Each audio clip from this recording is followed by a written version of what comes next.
می‌ریزی. آها. یه صدای خوشگل بده.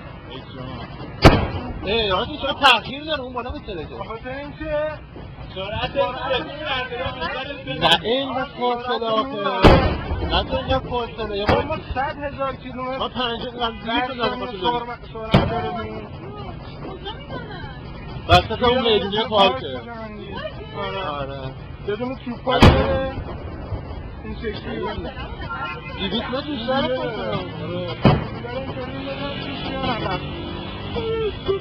از این تاکسی‌ها نمیده و قدیما بیپول بودن؟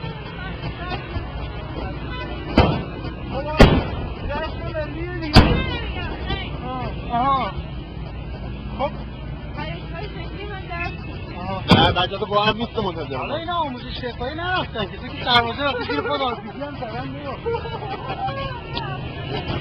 تموم شد بیا یکی اومد